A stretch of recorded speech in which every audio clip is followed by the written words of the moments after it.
Welcome back to Askewed Reviews, and I'm doing another review for a film that's currently in theaters, and that movie just so happens to be the 2024 film Azrael.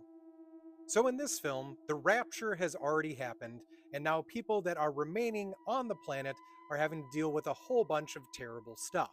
So in this story, we have our main character, Azrael.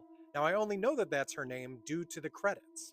The reason for this is the entire movie there is almost no vocal dialogue whatsoever. The reason for this is apparently the idea of speech is considered a sin, so people primarily take a little incision right here on the neck and do that cross shape so that they can't speak anymore.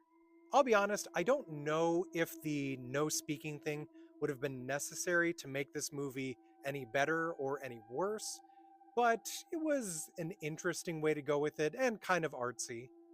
So, anyway, Azrael and her boyfriend are just trying to live their regular lives in the post apocalyptic world.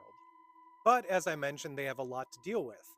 One of those big issues is that shambling around the planet, or at least in the area that they're in, are these weird demon, devil, or just the dead that are walking around and are attracted to blood. Now, you would think that would probably be the biggest issue that they have to deal with, but you'd be wrong, as there is currently a group of people, which is absolutely a cult, that have found Azrael and her boyfriend and are now going to try to turn them into sacrifices. The movie then becomes a big just back and forth of getting captured, getting free, getting captured, getting free, and then eventually it turns into an amazingly fun revenge film.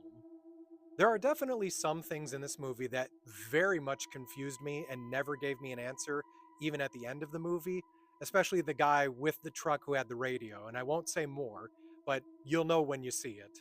Now, there's no particular reason other than it being her name that this movie is called Azrael, but if you look into it biblically, that is the name of the angel of death.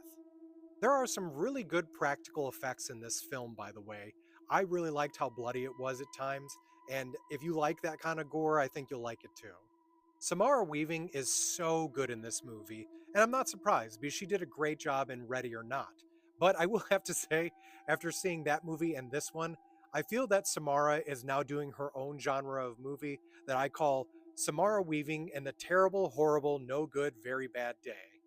So I feel like if they would have explained some things or at least clarified just a little bit more, I think I probably would have given this a better score. But for me, I'm going to give this a 3 out of 5.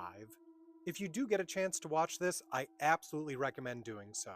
So I hope you enjoyed this episode of Askewed Reviews. If there's any movies you'd like to see me do a review for, feel free to put in a request in the comments.